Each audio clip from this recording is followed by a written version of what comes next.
So I'm talking to Lila Parent. She is one of the organizers for the student strike at Menomonie High School that's going to start on Monday. Welcome, Lila. Can you tell me a little bit about what is going on with this strike?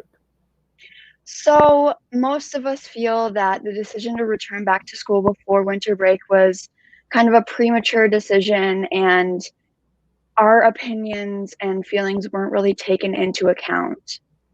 Um, so, we thought since we felt like we really weren't being heard, to kind of take it into our own hands and just let everyone know what some of the students are really feeling and how they're feeling about this situation.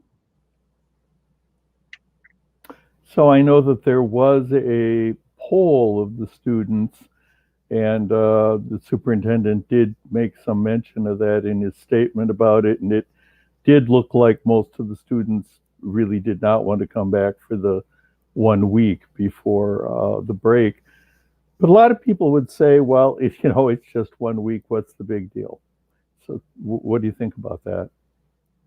Well, with Christmas approaching, even though it's much safer not to travel, we all know there's still going to be people traveling. There's still going to be lots of traffic. There's going to be people visiting their family, stuff like that. And with the thought that, oh, it's just 1 week, not a big deal, there's a lot of people who it's hard for them to learn online, and it's hard for them to not be in a school environment in front of teachers.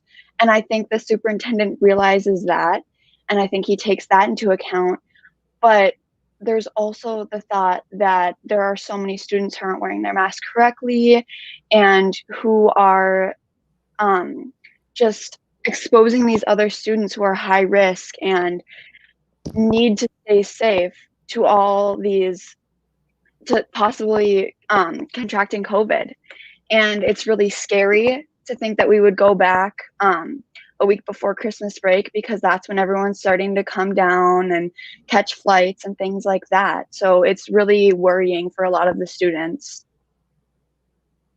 Yeah, I guess playing devil's advocate there, I think you can also make the argument, though, that coming back after the break might even be worse.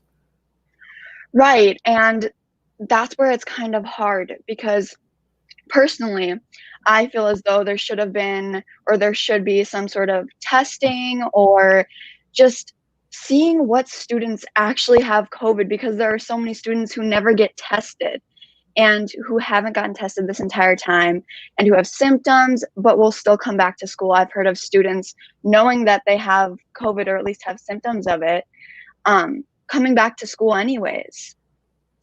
And I think there's no good solution here, but there needs to be some sort of symptom checker, like mandatory testing before returning, something like that, just so that we can keep everyone as safe as possible. Okay, have anything else to say about that? I don't think I guess I have one more question, which is you had mentioned something about students not wearing masks properly. Do you think there's a solution for that? I just think that there really hasn't been enough enforcement. I won't say it's the teacher's fault. I'm just saying that masks need to be worn properly in order to slow the spread of COVID.